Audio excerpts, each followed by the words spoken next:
On the night of October 1st, 2017, thousands of people gathered on the Las Vegas Strip for a country music festival. The event, known as the Route 91 Harvest Festival, was one of the largest outdoor concerts in the city that year. Fans filled the open field near the Mandalay Bay Resort and Casino. Music played, crowds danced, and the energy of Las Vegas was everywhere. But shortly after 10 p.m., the atmosphere changed in a way no one could have imagined. Within minutes, the celebration would become one of the deadliest mass casualty attacks in modern American history. The festival had drawn more than 20,000 people that evening. Country music star Jason Aldean was performing on stage. Fans stood shoulder to shoulder, singing along beneath the bright lights. Behind them, towering above the festival grounds, stood the Mandalay Bay Hotel. Few people noticed the dark windows on the 32nd floor, and even fewer realized that inside one of those rooms, a man had been preparing for days. His name was Stephen Paddock. Investigators would later learn that Paddock had checked into the Mandalay Bay several days before the attack.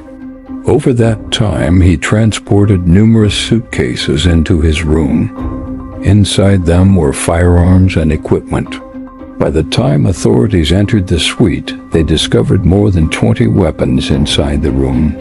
Some had been modified with devices known as bump stocks, which allowed the rifles to fire extremely rapidly. From the window of his suite, Paddock had a direct view of the festival grounds below. Thousands of people stood in the open, completely unaware. At approximately 10:05 p.m., the sound of rapid gunfire suddenly erupted. At first, many people thought it was fireworks, but within seconds, confusion turned into panic. Crowds began running in every direction. People dropped to the ground. Others searched desperately for cover. On stage, Jason Aldean stopped performing as security rushed him away. The sounds echoed across the Las Vegas Strip, and emergency calls began flooding into police dispatch centers.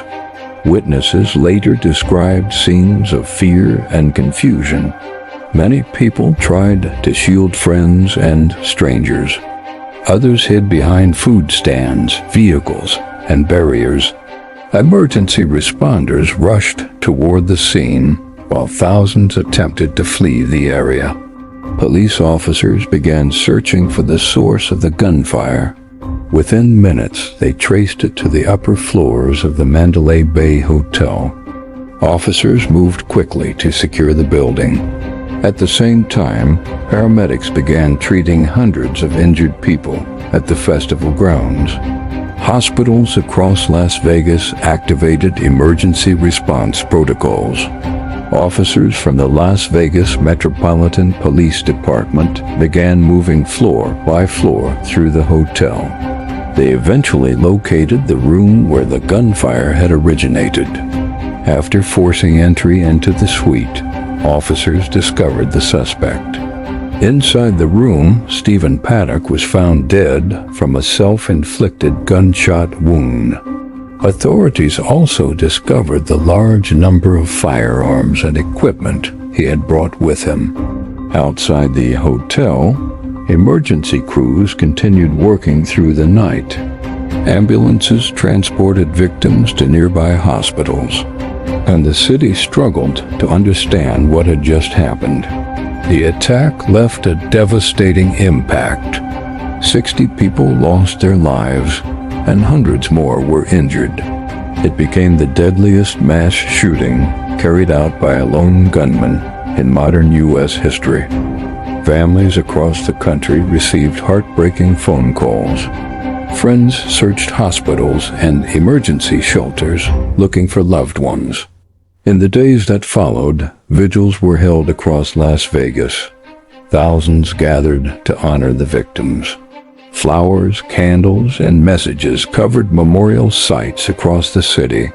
Investigators from the Federal Bureau of Investigation and local authorities launched an extensive investigation. They examined Paddock's financial records, travel history, and personal background. Agents interviewed family members and acquaintances. They searched his home and analyzed digital devices. But despite months of investigation, authorities were unable to identify a clear motive for the attack. The lack of answers left many questions unresolved.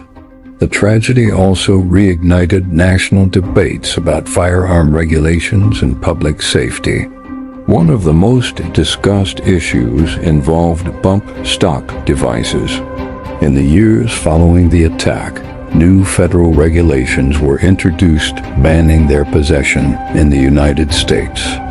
The incident also led to lawsuits, compensation funds for victims, and ongoing discussions about large event security. Meanwhile, the Las Vegas community continued focusing on healing. Today, the events of October 1st remain a painful chapter in Las Vegas history. Memorial efforts continue to honor the lives that were lost, and the stories of courage from that night, strangers helping strangers, are still remembered. The tragedy serves as a reminder of how quickly ordinary moments can change, and how communities come together in the face of unimaginable loss.